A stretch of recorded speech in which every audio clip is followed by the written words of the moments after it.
Good evening, ladies and gentlemen. You know what time it is. It's 8:30 on a Thursday. That means it's time to get Southern fried.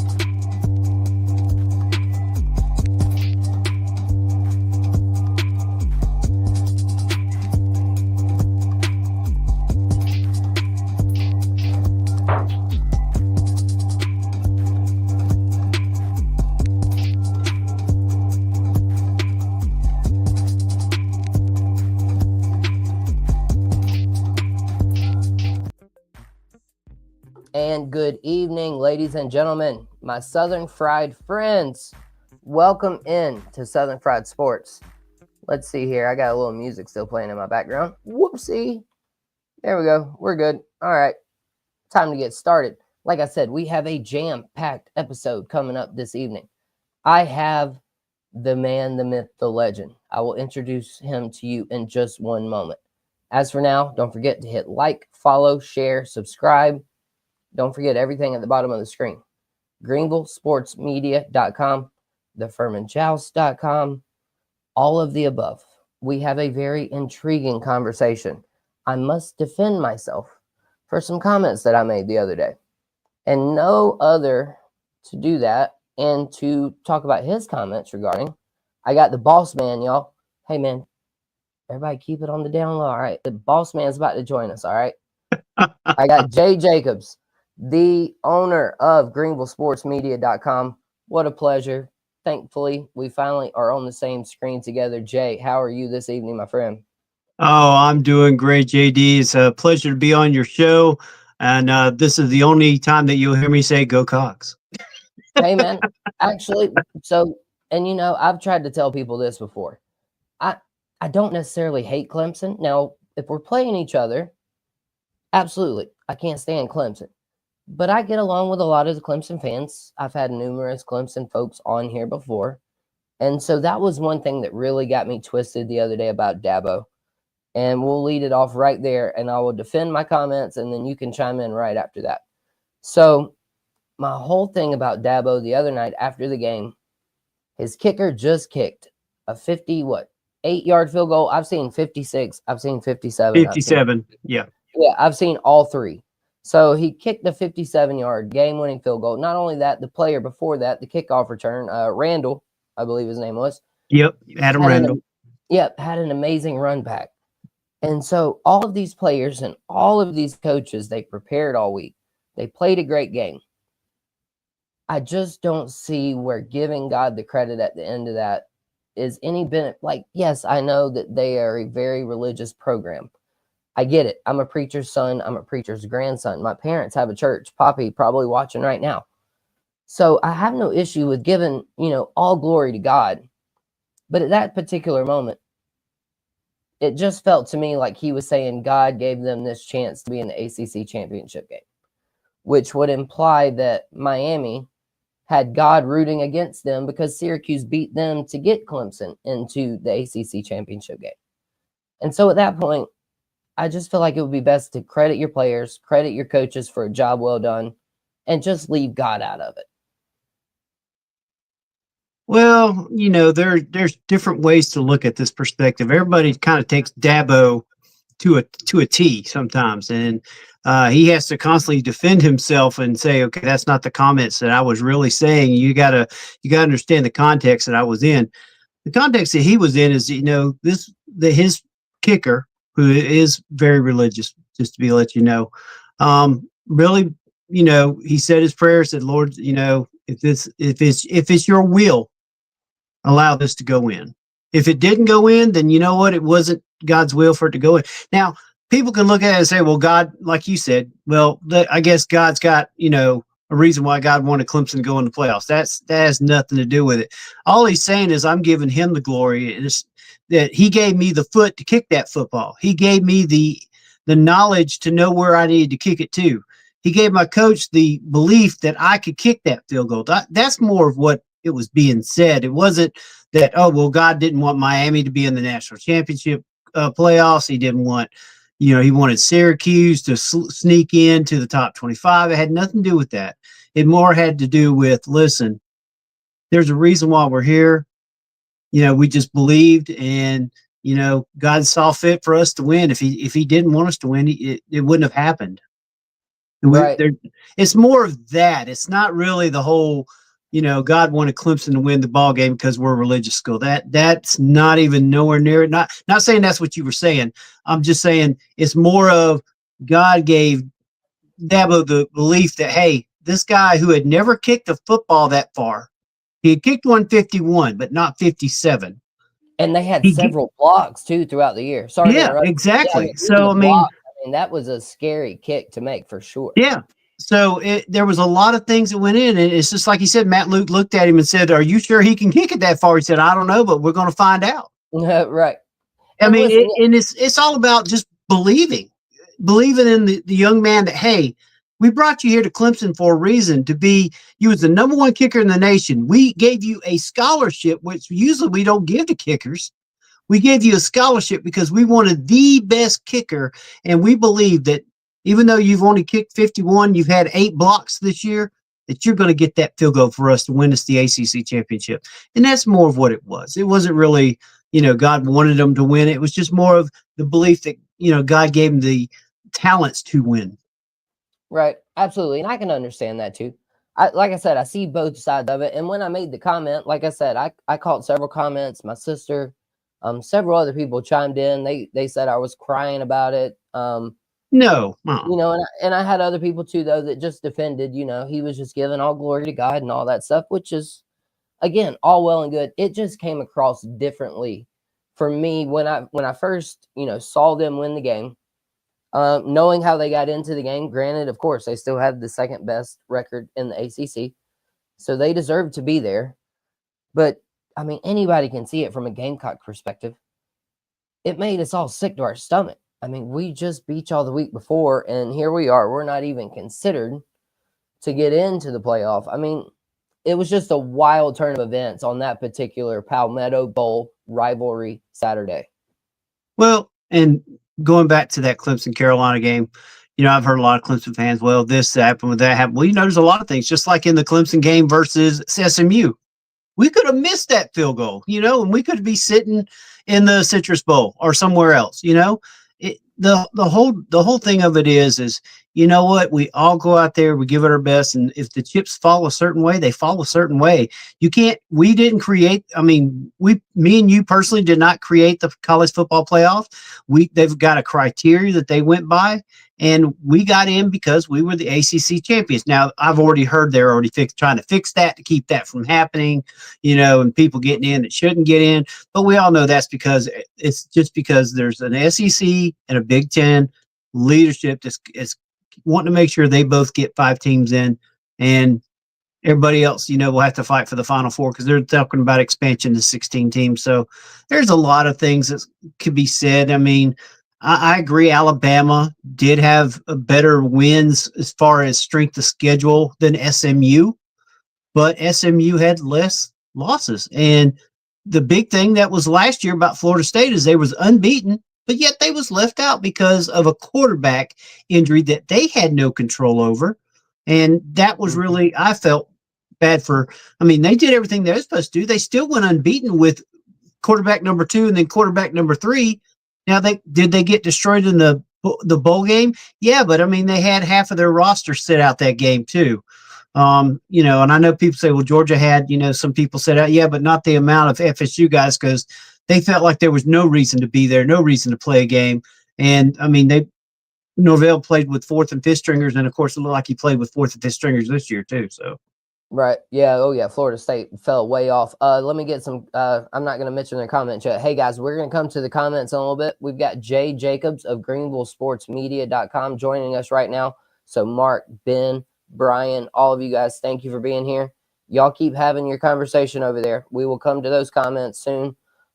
Jay, but yeah, like you were just mentioning, let the chips fall where they may.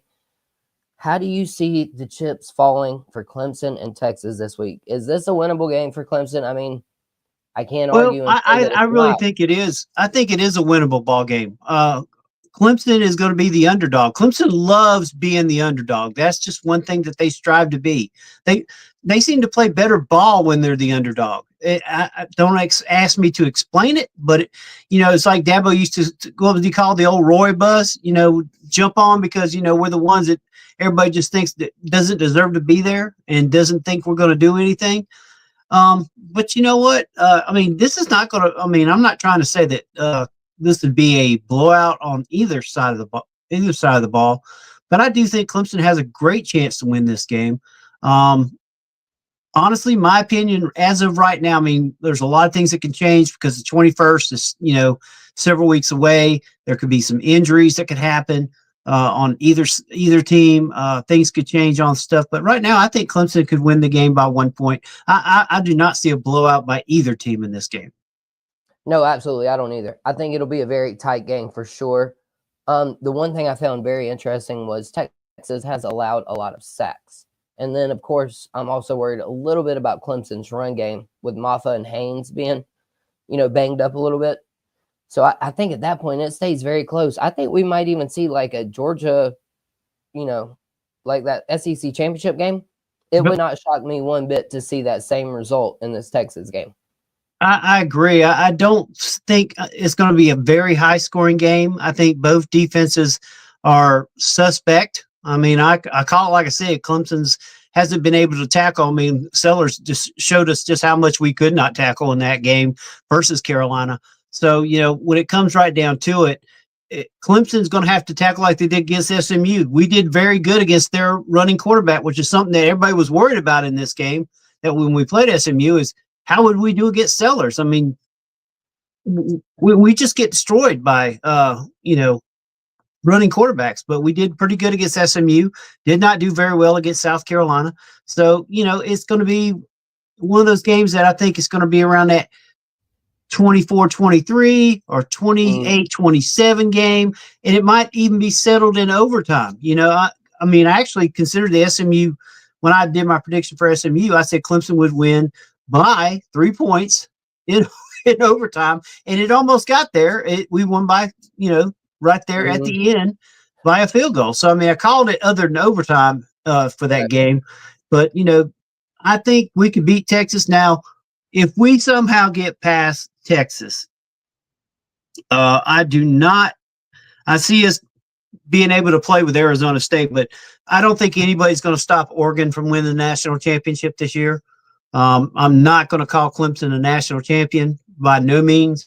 Because, like I said, if we beat Texas and we get to Arizona State and are able somehow to beat Arizona State too, which I think we actually are pretty even with Arizona State as far as where we set up at, we will not be able to. Well, I hate to say we will not, but it's just Oregon is a different football team, and I just don't think Clemson, if they're lucky enough to get past Texas, get past Arizona State, Oregon is going to probably show us what a college football championship team looks like. I actually got Georgia and Oregon showing up in the national championship game this year.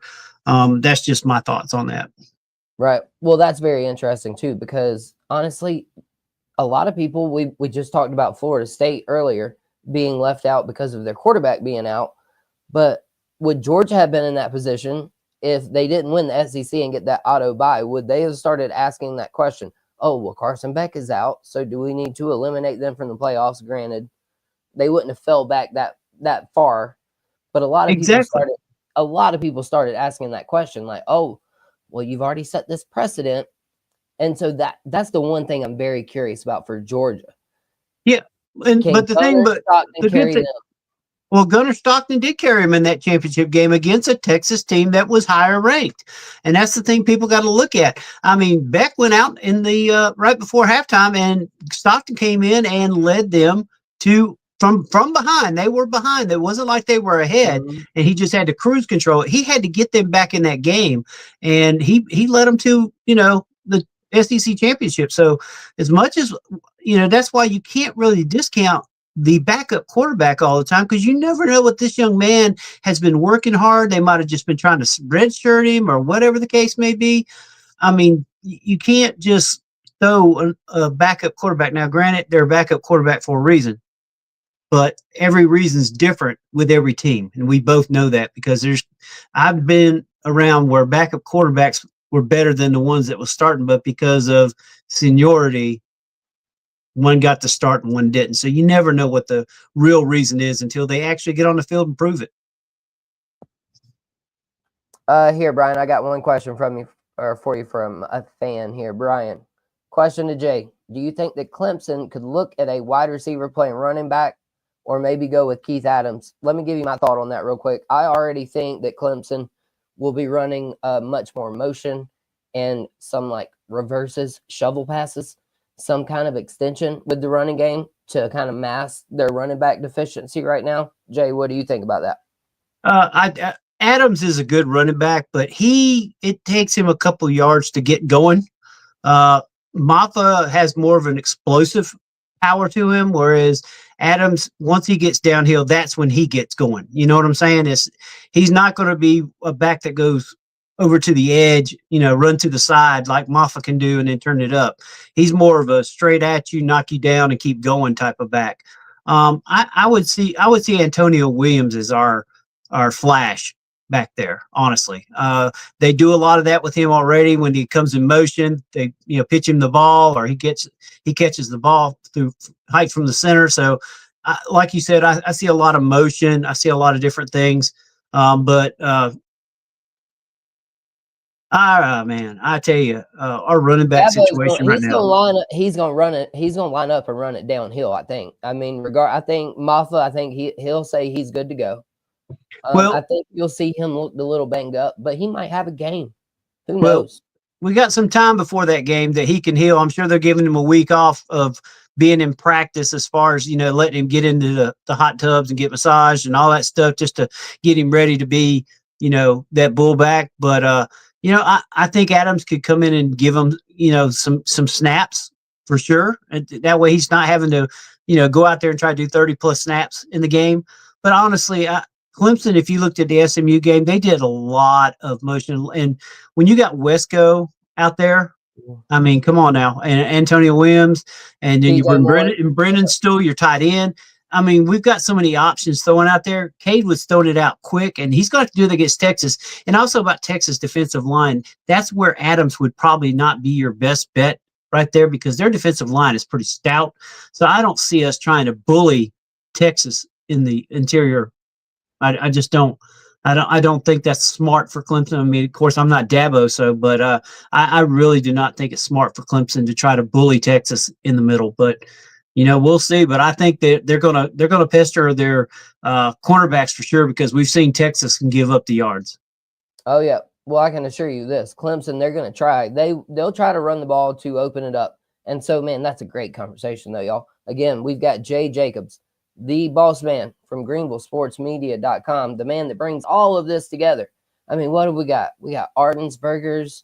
We've got Anderson of Hyundai of Anderson. Use code HOA24, and they will give you a special deal and some prizes also that we've left there for those who get a car. We've also got Ardensburg Grill in Central South Carolina. Go by there. Tell them that the Southern Fried Gentleman sent you, and you will get a free tea or 10% off your order. And on Wednesdays is Double Dip Wings. If you've never had Double Dip Wings, you need to go by there. Every Wednesday, Double Dip Wings, 10 wings, drinks, and fries for $10.99. You can't beat it, folks.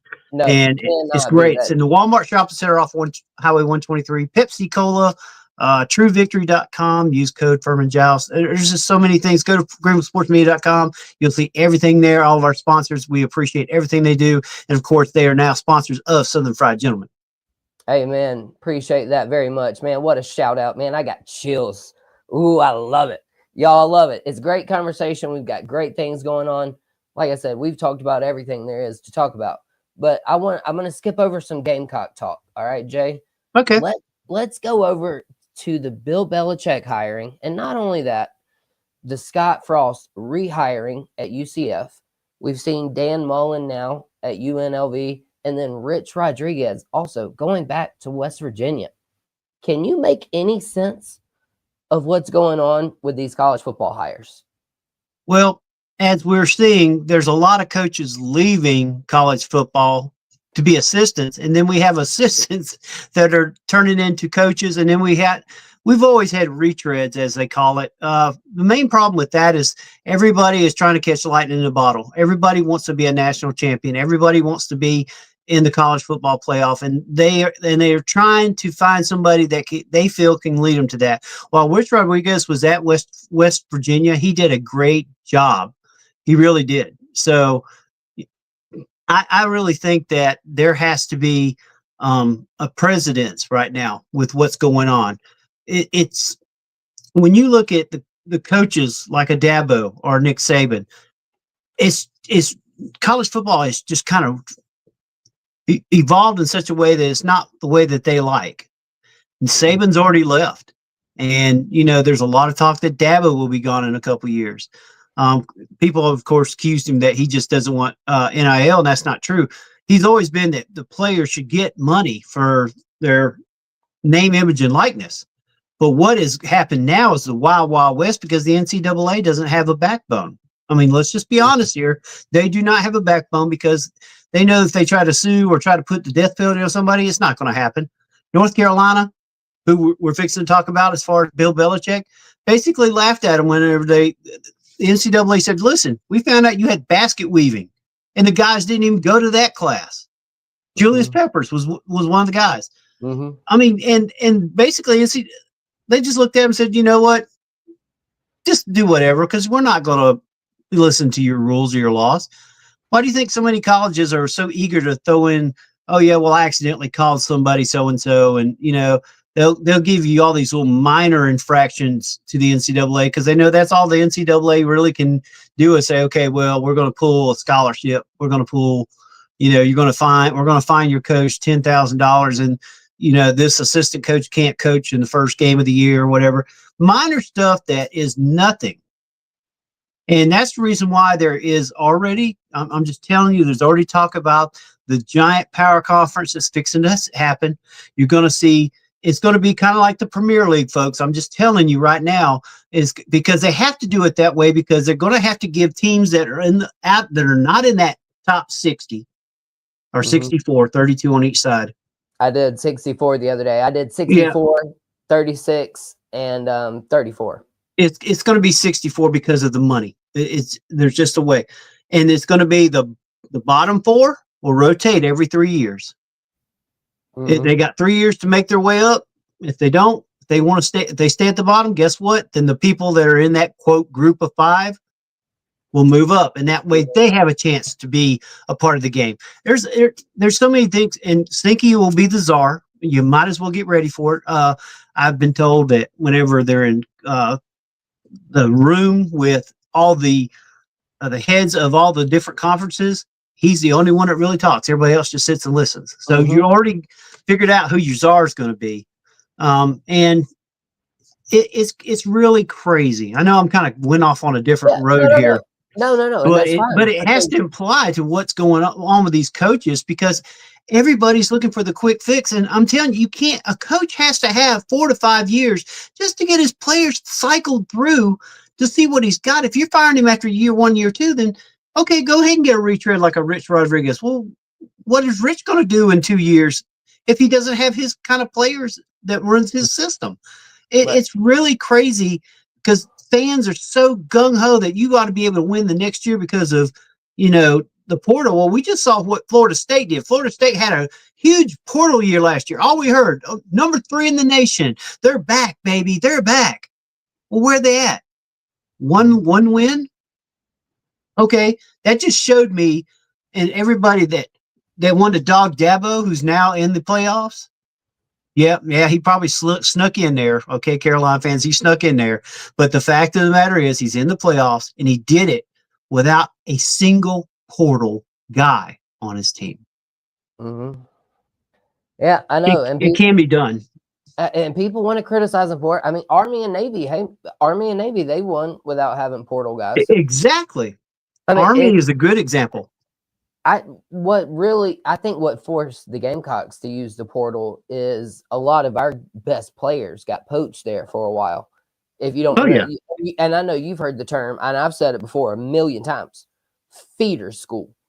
Yeah. I am so thankful this year that we might not be a feeder school. We see that we just retained. Heck, that was one conversation I just skipped over that we were going to talk about, and we'll go back to Bill Belichick Yeah. because we've got more stuff on Bill Belichick. But while I'm mentioning it, I mean, we got Dylan Stewart just signed $1.5 million, close to NIL deal. Lenora Sellers, Player of the Year. Kyle Kennard, Player of the Year. Shane Beamer, Coach of the Year. I mean, there are great things happening in Columbia. And so it's just so weird, man. I mean, you can live by the portal or you can die by it, like Florida State did. I mean, but all to the craziness, though, I think it's crazy that West Virginia just hired a coach they fired. I mean, Gamecock fans lost their mind when we hired somebody that Florida fired in Will Muschamp. I can only imagine what some of these fans feel like rehiring somebody that you just fired, 10 years ago? Well, technically, he left for Michigan. Oh, yeah, true on Rich.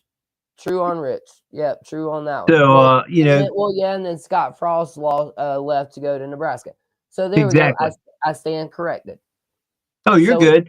So it's okay. There's so much coaching carousel, you never know. Yeah, It's hard to keep up with all of it. But it's okay for them to leave their. I'll rephrase. Let me rephrase that. I'm a lawyer. I object to my line of questioning. I want to rephrase that question. So what if? So now these dudes can leave their school on their own volition and get rehired by same school, but then it's an atrocity for someone like Dan Mullen to have to go to UNLV after getting fired from Florida for no reason. Well, there was a lot more to the Florida firing. And then, of course, he came to Carolina. Florida's expectations were way higher than what Carolina is. Let's just be honest. It's they expect national because they had just won national championships with Tim Tebow and all that was going on. There has to be a how should I say? Man, I just lost my train of thought there. Oh, no, you're good. No, that's fine. I think, we had talked a little bit about Dan Mullen in Florida and all of that nonsense. There's a lot of different things that go into these coaches getting fired and all that. Expectations. And when you got a school like a Florida that's just won national championships, you expect a national championship team each and every year. And we're finding out now that with the portal, that's harder and harder to do because there's more parity than there ever has been in college football. And that's good for a lot of teams because, you were talking about Vandy's coach being, coach of the year, but, look at what he did he beat Alabama this year. Never had done that. That school had never beat Alabama. He set records that school had never done, but yet he just was 6-6, but yet coach of the year because what did he do with players that no one else wanted? Mm-hmm. A lot of times it's about the coaching, and you've got to be able to be a good coach. You got to be able to coach these guys up because when you got a quarterback that's making, hypothetically, $1.5 million to be your quarterback, and you've got a running back making $450,000, you got a lineman making $100,000. There's a lot of disparity, and you got to be able to keep all these egos in check. You've got to be. And you didn't have, yes, there's always been pain in college football. So let's go ahead and get that over with. But at the scale it is right now is so different. Mm-hmm. Right. Well, and here was, I probably got like 4 more minutes or so, I think, with you, Jay. So we're going to go ahead. Let's go. So the Bill Belichick thing. Literally, the university just came out and said, oh, yeah, we're going to help with the NIL collective, and we're going to bump it up to like $30 million. Well, first of all, the university doesn't technically have anything to do with the NIL collective, or at least they shouldn't, unless you want to make these guys employees and let them take basket weaving classes, like you mentioned. So, with this Bill Belichick hire and stuff, though, they signed him to 3 years. His buyout goes from $10 million to $1 million as of June 1st, 2025. So if that doesn't tell me already that how can you recruit a guy if you're only going to be there for 3 years? Obviously, in portal age, You know, you only got 1 and 2 year players, but it makes you wonder whose assistants are going to be, and that maybe he said, okay, I'll come in, I'll do it for 3 years, I'll get your program back on check, and then you let me turn it over to the assistant that I want it to be which at I that think it's time. his son. I think it's his son, Steven. Yeah. So I'm sure we all know there's wheeling and dealing when it comes to this stuff. I mean, if it isn't, South Carolina gives, Augusta Country Club lifetime membership. We all know that to the coaches. Who wouldn't want to have that? I mean, Spurrier came to South Carolina and no one thought he would do that. And there was a lot of people that's like, well, what was it that brought you there? And of course, he liked South Carolina, don't get me wrong, but that lifetime membership to the country club at Augusta, that's priceless. Mm-hmm. Who wouldn't want that? I mean, there's a lot of coaches. And now as far as, let's go back to NIL with South Carolina and being a feeder school. There's a lot of reasons why you're a feeder school. It's just the pecking order in the SEC the way it is. You are going to have to come out and be top dog for many years for that to change. I think we both can agree on that. Because everybody's going to want to be on the top team in the SEC. You've got teams right now that are coming after your quarterback, and you know that. I know that, and hopefully he's going to stay. I mean, as a Clemson fan, I really don't want to see him there, but at the same time, for the state of South Carolina, for that university, you need that young man to stay there. And like you said, you're taking care of your players. As long as you take care of them and they believe in the coaching staff, that the coaching staff's going to stay, that the coaching staff's going to be there. And you have a coach that can, like I said, keep those egos in check. And that's hard to do right now. That's why a lot of coaches are failing, especially ones that used to be really good at it. Now, they got guys driving up in Porsches and the offensive lineman driving a minivan. Okay, come on now. You can't tell me that doesn't bother the offensive lineman. Hey, I'm saving his butt every week, yet he's driving the Porsche and I'm here driving a minivan or having to walk or take one of those scooter things around the university. I mean, some of them probably wouldn't matter, but I mean, we all, if you played football, and I did for years, you want to be the top dog. You want that respect, and it does bother you. Now, some guys can get through it, but other guys, I mean, that's when you see wide receivers taking off because they think that, there's genie in the bottle somewhere else.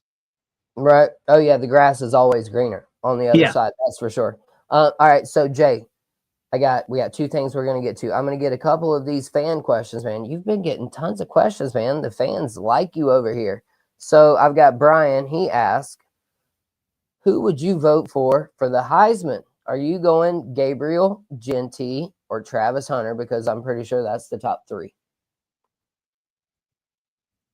Well, I've not seen a lot of all 3 of them. I've only seen several games, so I'm only going to be able to give you an answer based on a nutshell. And that's not really fair to these gentlemen because I'm sure there was games where they probably had better Heisman moments than what I've seen. But if I had to pick one, because he's on an unbeaten team and he's got the great stats, Dylan Gabriel. He might not be the greatest quarterback. Please, I mean, actually, Klubnik has better numbers than Gabriel, but Klubnik's not on a team that's unbeaten. Klubnik hasn't had that. I mean, yeah, they beat SMU, but I mean, Gabriel, who did he beat?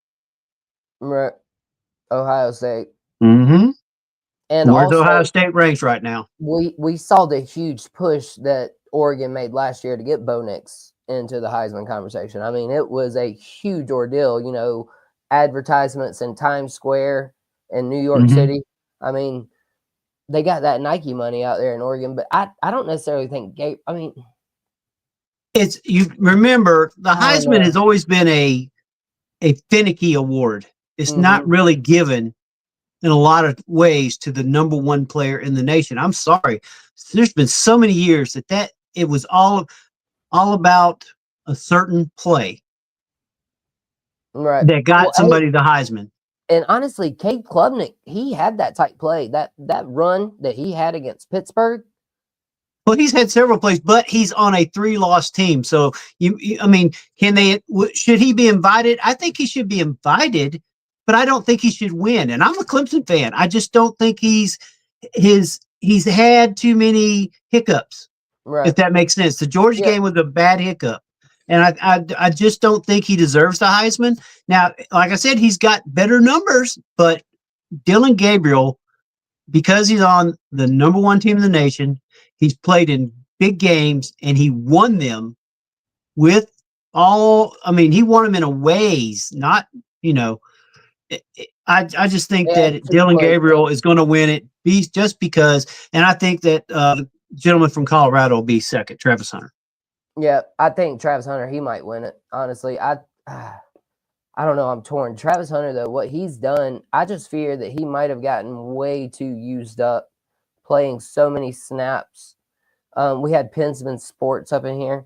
He says James Franklin is going to be the coach of the year in NCAA 2024 on my PS5. Laugh out loud. Are you telling me James Franklin is actually going to win a big game then? Dude, I really don't think he will. And then here, Jay, I'll let you answer this one. We've got Ben Blaylock. He asked, do you work for Furman University? I know the answer to that question, but I'll let you explain it. No. I do media at Furman. I do not work at Furman University. That's correct. Yep. Covering Furman basketball and stuff, which that is the last thing. As a matter of fact, thank you, Ben. You led us right to where we wanted to go. Yeah, I am we are Greenville Sports Media. We cover games. I do not work for Furman University, do not get paid by the university or anything like that. No. Right, correct. But you do cover a lot of Furman basketball. And I cover Furman basketball, football, lacrosse, softball, tennis, all Furman sports. You'll see me most of the time there. Absolutely. Let's see here. Let me get a couple more comments. Let's see. Mark, they are beginning profit sharing next season to the schools so they can have a say in NIL. Interesting to know. I did not think about that aspect of it. Some schools are doing that. We'll see how that works. He sort of agrees, but you have top teams losing their players to mid-tier teams as well. Yep. Furman actually had a couple Florida State players that was on their team this past year. Yeah, and there's some of them that are looking for different things. Yeah. Some of them are looking for playing time. Exactly. NIL's not everything. Right. Yeah, that's true.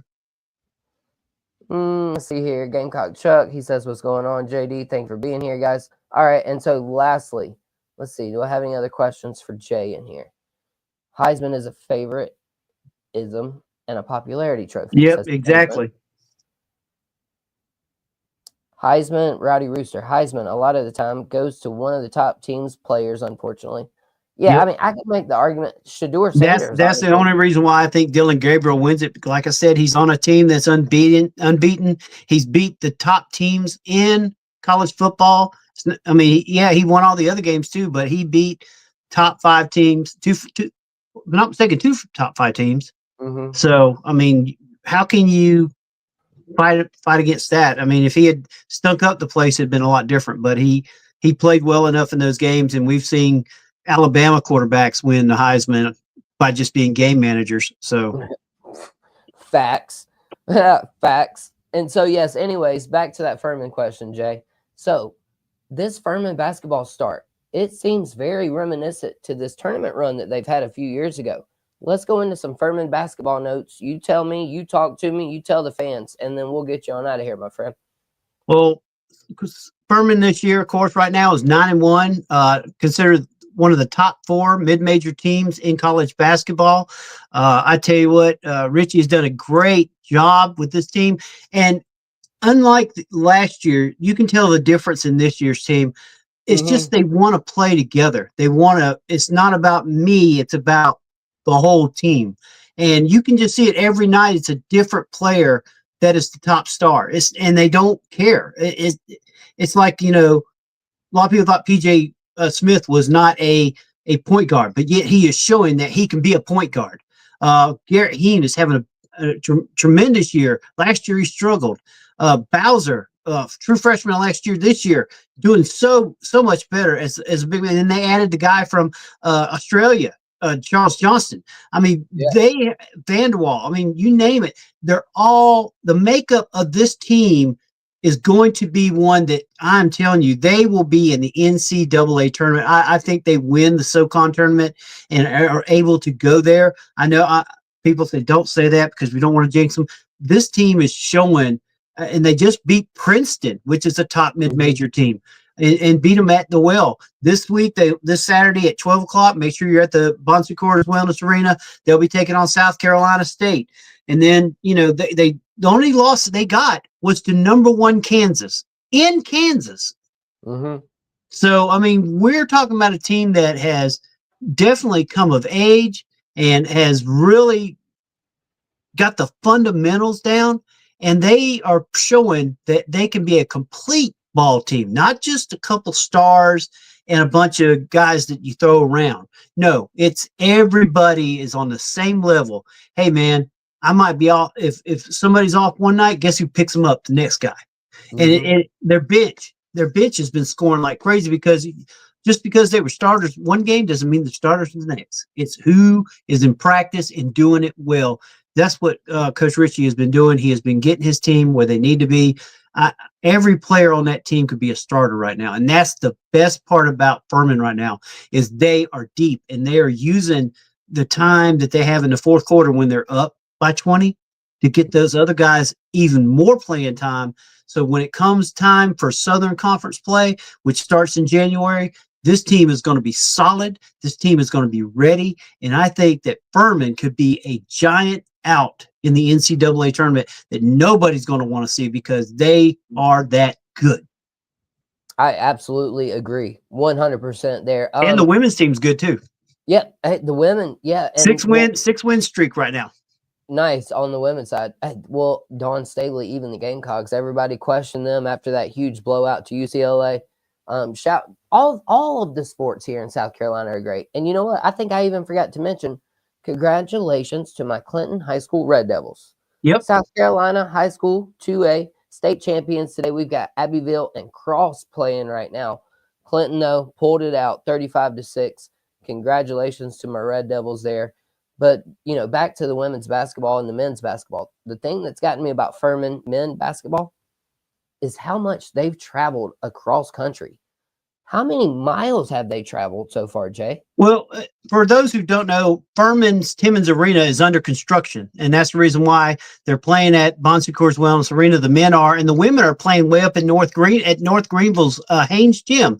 So, I mean, and because they've got to compete with the men have to compete with the Greenville Swamp Rabbits. That's the reason why the game is at 12 on Saturday, because the Swamp Rabbits play that night. So they got to get all the flooring off, and then have the ice is already going to be there. So, it's you got to get the hardwood and put the ice back on the floor. No, the ice is already on the floor. They put a cover over it, then they put the hardwood on.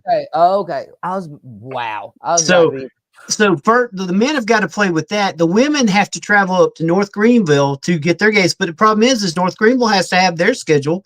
So the women have been on a road trip of all sorts. They've been to Georgia. Next week, they go to Washington to play in Seattle to take on Washington and Boise State. And they have been traveling warriors. They've went to Georgia this year. The men have they took off and went to Seattle. They went to Las Vegas and took on Seattle when Duke took on Kansas. Then flew to Kansas, stayed there through Thanksgiving, played Kansas, came back to Florida Gulf Coast, played that, came back this past Saturday. So I'm telling you right now, they have been road warriors, and we knew it was going to be this way for this year for the simple fact Furman is having to deal with other schedules that are for these arenas that they're using. So it's just crazy. But if you haven't went on to Twitter and went to Furman basketball, they got a copy cut out of what the new arena is going to look like. It's going to be a bowl walk around. It's going to have suites. It's going to be really nice. Timmons Arena is going to be a giant megaplex. I mean, it's not going to have the seats, kind of like what they did with Little John, where they took some of the seats out, but it's going to be really, really nice. And it's going to be one of the arenas you'll want to go see. And hey, it's a good ticket. Doesn't cost that much to go see Furman. And they are a great basketball team. Coach Ritchie is wanted by a lot of colleges. I'm just telling you right now, but he loves Furman, and we're glad to have him. Yeah, absolutely. And he's always stayed put. That's one of so I've got dirty C words here on Southern Fried Sports. Culture, commitment, competition, camaraderie, all of those things. If I had dirty L words, loyalty. That Yeah. would be another one. Absolutely. He has been loyal to the Furman program. He has built a monster, y'all. Make sure to get out and check out Furman basketball, the Furman Joust, of course, Jay Jacobs at greenvillesportsmedia.com. Hey, you cover a little Triumph stuff too, don't you? How about the big complex in Malden? I cover Greenville Triumph. I've covered the Greenville Liberty. I cover the Greenville Drive. I do Swamp Rabbits from time to time. I haven't done Swamp Rabbits this year. My time is so busy right now, and I've been fighting a little walking pneumonia, so I'm just finally getting myself back into gear again. But you're going to be out at some of the Furman basketball games, so y'all will be able to see JD there. He's going to be helping me out. It's just going to be it's a great time to be a Furman fan. The football program, we had a rough year this year, but they're going to bounce back. I mean, I could tell you some things, some of the injuries that they had to deal with this year, but every team has injuries. It's just Furman had a lot of them. When you're only got 68 scholarship players and you're down to, the fourth and fifth stringers planning to start, something's not going to be what you want. So Clay Hendricks knew this year was going to be, rebuilding year at Furman when you lose 47 seniors. I mean, his senior class was huge last year. But next year their depth is going to be unreal because almost every player got some play time. So it's really good. Plus we had a good recruiting class. So I'm looking forward to that. Women's softball just released their schedule. They're going to be playing Clemson, 27 home games this year. All those are free at Pepsi Stadium, so you don't have to pay. The men's soccer went up and was in the NCAA tournament, beat UNC at UNC, which was number 6 in the nation, and then lost to Marshall, unfortunately, in round 2. So Furman's got a lot of great. The women had a great year. Furman, all their sports right now are really, really doing very well. And Jason Donnelly, our head athletic director, Hunter Reed, Jordan Caskey, Julie, Wesley, all of the SIDs there, they are so great, wonderful people. Make sure you go out, support Furman sports. They're right in the Greenville area. I know they'd appreciate seeing you, especially like if Carolina's playing an away game and you don't want to go up to Furman and go in and watch a football game or basketball game. Hey, that's what when I wouldn't go watch Clemson, I'd go watch Furman. So I mean, when you can't make those away games, it's always good to go see another team play. Right, absolutely. Anything you can do to support local. Huge fan of that here on Southern Fried Sports. And that is exactly what we do here on Southern Fried Sports and Greenville Sports Media. Huge thank you, Jay, man. Hey, no problem. I'll try to get back on another time, and we'll get back on here. Sorry, dude. I was reading some of these fools went a little crazy over here on the comments. Let them go ahead. Go ahead and go crazy. We had somebody say 17-14 is my 2 favorite lottery numbers. So of course I chimed back in and I said I get $17.14 in gas every time I go. And then Rowdy Rooster, here we go. Comment of the night. Rowdy Rooster. I like to eat 17 Oreos with 14 ounces of milk. Oh, man, dude, they went wild over here on us. Hey, it's all in good fun. Hey, you guys, it is. Carolina has 365 days to enjoy that or less now, but you know what I'm saying. So, enjoy it. Y'all continue to boost our resume. That's all I say, okay? Maybe at the end of the year, and I don't want to wish this into fruition or anything, but maybe at the end of the year, maybe we won't say that we only beat the ACC champs. Maybe we'll be able to say that we beat the national champs. Well, I would love for that to come to fruition, but I like I said once before, I could see Clemson passing Texas or Arizona State. I do not see Clemson passing Oregon. That's just too much. I love these guys. I want them to, but I just don't see Clemson making. But Dabo's the biggest underdog out there. Oh yeah, absolutely. Oh yeah, F you all the time. Yeah, hey, he sees it, he knows. That's what I was about to show you, my man. And yeah, that was that's one of my favorite things about Furman University. Like I literally, I've done an Instacart order before, and there was somebody who was wearing a Furman jacket. I hand them their groceries, and I was like, F you all the time. And they were like, yeah, let's go. There's not many places in America that you can say that. Oh Just to be yeah, if you honest. go to a Furman football game, when it goes to the kickoff and as soon as the guy kicks it in the air, it's F you one time, 2 times, F you all the time. Hey, man, what a pleasure. What a laugh. Oh, my goodness. This has been a fantastic episode of Southern Fried Sports. All right, y'all. Let me get Jay out of here. Y'all tell him good night. Jay, you be blessed, Y'all be not good. stressed. Hey, man, we Honored to so be here, appreciate sir. it. No, Honored to hey, be man, here. dude, that was an epic conversation. I loved every moment of it. Thank you so much. Hey, and don't forget, y'all, we're dropping the video tomorrow. We've got all of our bowl picks, playoff picks, all of that stuff coming up tomorrow. Of course, Jay's picking Clemson. I'm picking Texas. I don't know. I'm still not sold on Indiana, Notre Dame, Tennessee, Ohio State. I don't know what to pick. Y'all tell us, all right? But y'all be blessed, not stressed. Y'all say goodnight to Jay. Jay, have a good one, my friend. Be good. Yo, that was so fun. All right, let me go back. Let me get some of these comments in, you guys. I know that Ben Blaylock was here earlier. Thank you for being here, sir. Gamecock Chuck, Rowdy Rooster. We got Mark Livingston. Of course, everybody was looking to correct me on a few things I said, which, hey, that's why I need you guys here, man. I ain't that smart. That's why I got to get beautiful and handsome guests on the show like Jay that are smarter than me to talk about sports, because I don't know nothing. I don't know nothing at all.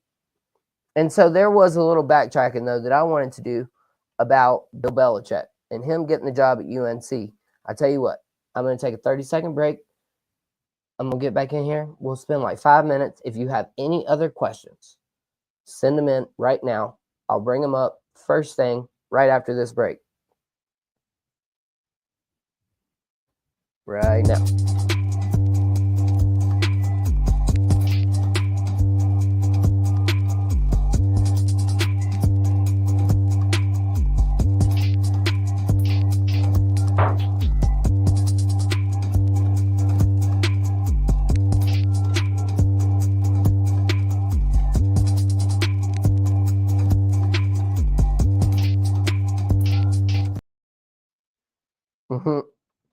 All right, so I don't have any more questions, I don't think, but let's see here. We've got Rowdy Rooster ragging on the Brown on that teddy bear paw. I don't know what that means. 17 goodbyes to you, Jay.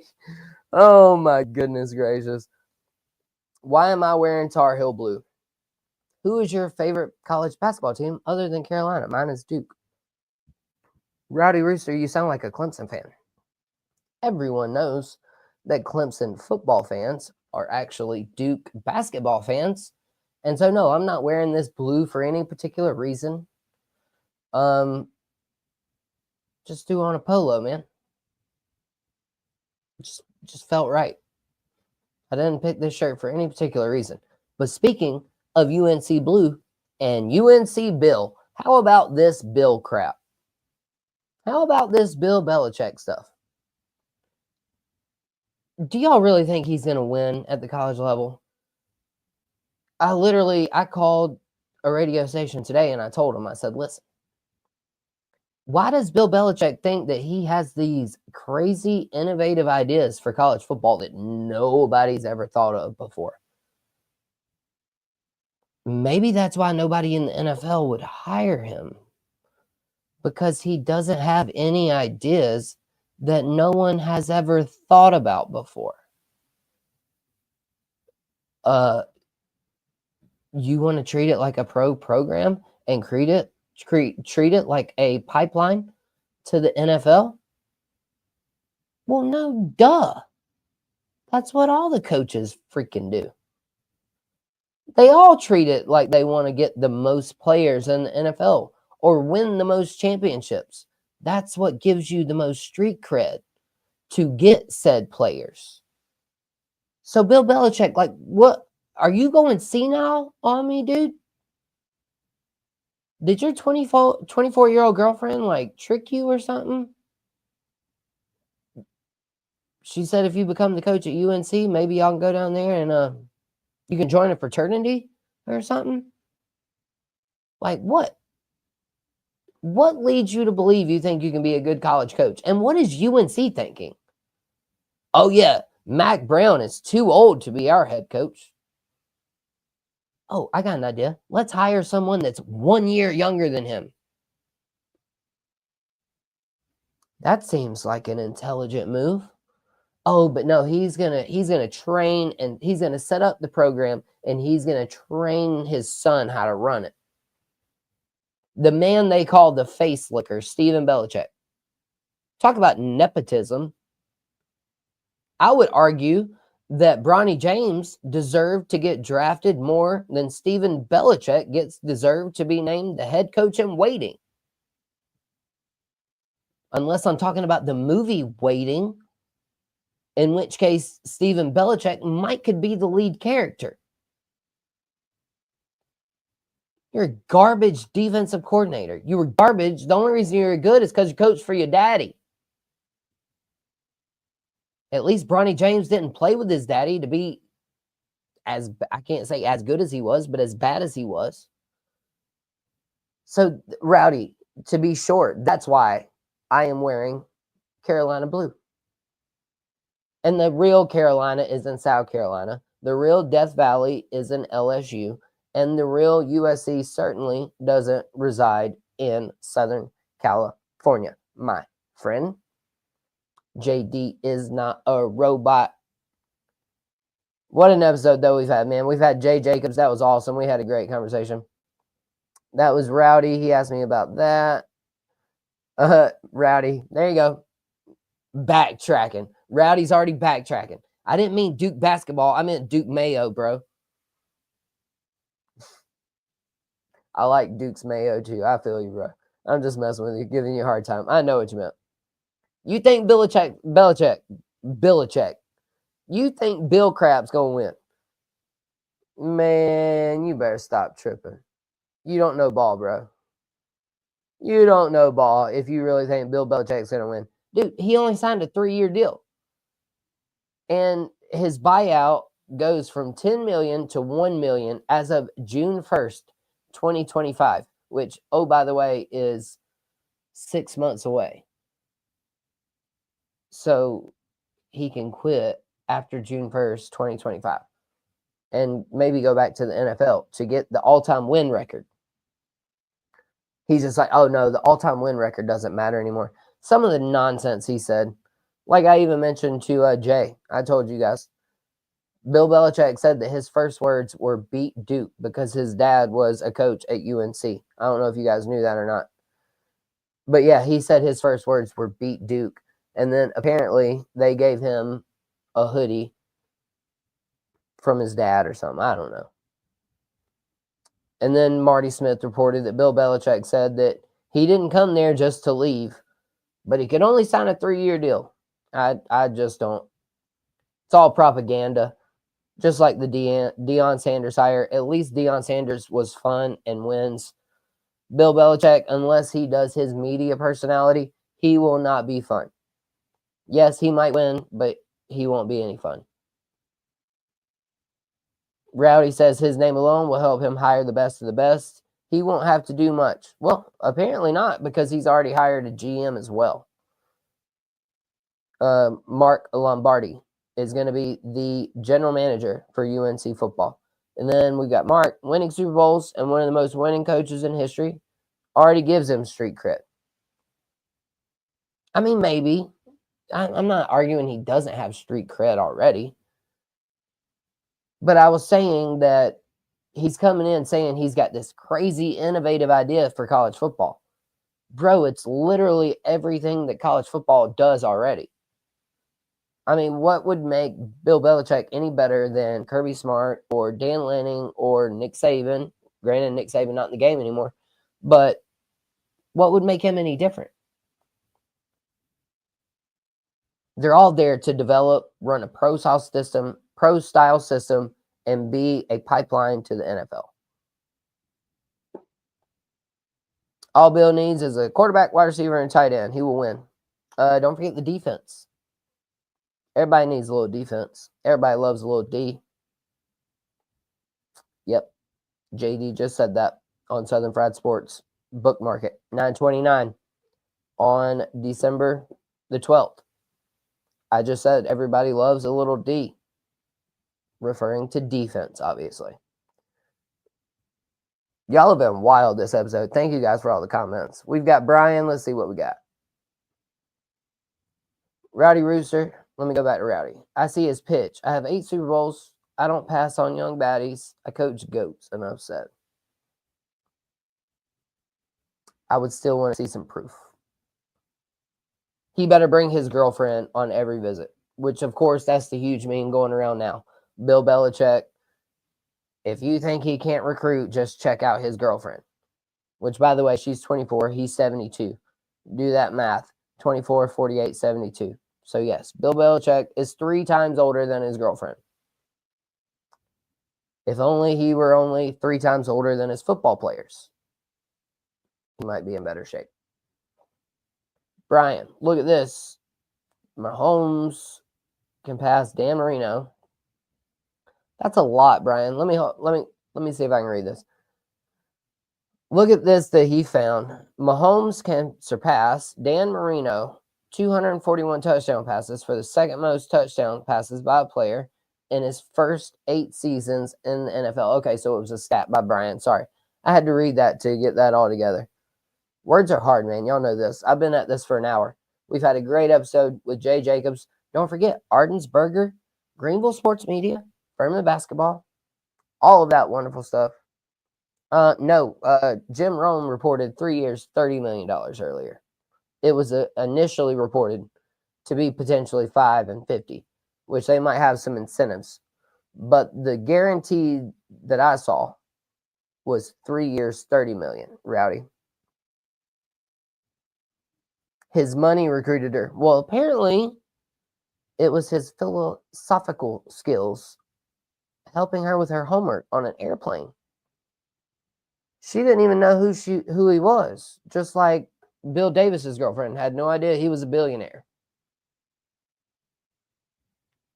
She knew who he was. It might have been his money.